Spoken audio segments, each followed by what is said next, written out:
कल मम्मी को हमने आखिरी विदाई गढ़गंगा में दिया। यहाँ पर हैप्पी गए थे मम्मी का अर्थी विसर्जन करने के लिए। जाना तो मुझे भी था अर्श को लेकर, लेकिन ठंड और कोहरा इतना ज़्यादा था और सबने कहा बेटे का ही मेन ज़रूरी होता है तो हैप्पी को जाने दो। जो 4 लोगों ने कंधा दिया वो सारे मिलके गए थे। हमारे घर से 3 साढ़े 3 घंटा लगता है। एक तरफ तो मम्मी के जाने का दुख जो अभी तक हम उभर नहीं पाए, दूसरी तरफ काम में इतना ज़्यादा लॉस कि आप लोगों को क्या ही बताऊँ। जितना भी पार्सल हमारा गया ना उसमें से आधा तो इतना रॉन्ग रिटर्न आ रहा है कि आपको क्या ही बताऊँ। कोई पुराना ट्राउज़र पैंट वगैरह डाल के रिटर्न कर रहा, कोई कपड़ों का टुकड़ा कतरन वगैरह वापस कर रहा है, कोई जो है कटे कटे कपड़े डाल के दे रहे। मतलब सोचो कितने बुरे लोग होते, मतलब जो सामान ले रहे वो निकाल के और ये आलतू फालतू चीज़ें डाल के हमें रिटर्न कर रहे। लेकिन क्या करें, जो दुख का पहाड़ हमारे ऊपर टूटा वो तो हमें झेलना ही पड़ेगा और ये सारी चीज़ें भी। और हैप्पी की तो हालत इतनी ख़राब है, हर 2 सेकंड में अपनी मम्मी को याद करके रो रहा है। कभी कोई सामान देख के रो रहा है, कभी मम्मी का कुछ देख के रो रहा है, क्या ही बताऊं। और बेटा भी दादी को ढूंढ रहा है क्योंकि अपनी दादी के साथ ही खेलता था, पूरा दिन दादी के साथ रहता था, उनके हाथ का ही खाना खाता था। वो पूछ रहा तो मैं उसे यही कह रही हूँ कि बेटा दादी पंजाब गई है। कभी मैं उसे समझा रही हूँ कि भगवान जी के पास गई है, तबीयत ठीक नहीं तो डॉक्टर के पास गई है, यही सब बोल बोल के उससे मैं समझा रही हूँ।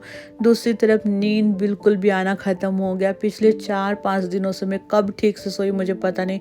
रात रात को भी मम्मी की इतनी याद आ रही कि मैं क्या ही बताऊँ। इतना आसान नहीं है हर चीज़ भूल के फिर से नॉर्मल लाइफ जीना, है ना। क्योंकि जब से शादी होके आई थी ना मैं, मेरी सास ने मुझे इतना अच्छे से संभाला था कि मैं क्या ही बताऊँ। कभी भी ये महसूस नहीं होने दिया कि मुझे दिखता नहीं। कभी भी मैं किचन में काम करने जाऊँ तो मुझे कहती जा तू, तेरा हाथ ना जल जाए।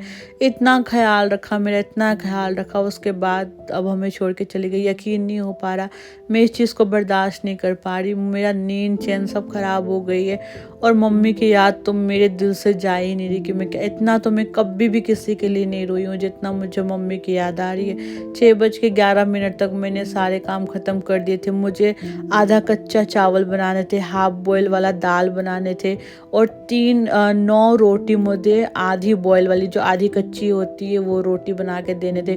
पंडित जी ने कहा था जब फूल उठाने के लिए जाएंगे मम्मी का तो ये सब चीज़ें लेके जानी है।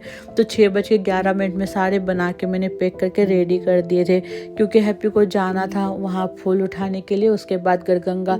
तो मैंने सारी चीज़ें जो पंडित जी ने बोला था कि बहू को बनाने का फ़र्ज़ है तो मैंने सारे बना के रेडी किए। और बेटा मेरे को तो अब भी पता नहीं कि दादी अब कभी नहीं आएगी। फिर गंगा जी में जाके यहाँ पर जो भी था वो हो गया। बाकी 29 तारीख को मम्मी का पाठ और उनका भोग है। आप लोग उनके आत्मा के शांति के लिए दुआ ज़रूर करें और आप लोगों के प्यारे प्यारे कमेंट के लिए थैंक यू सो मच। मिलते हैं कल।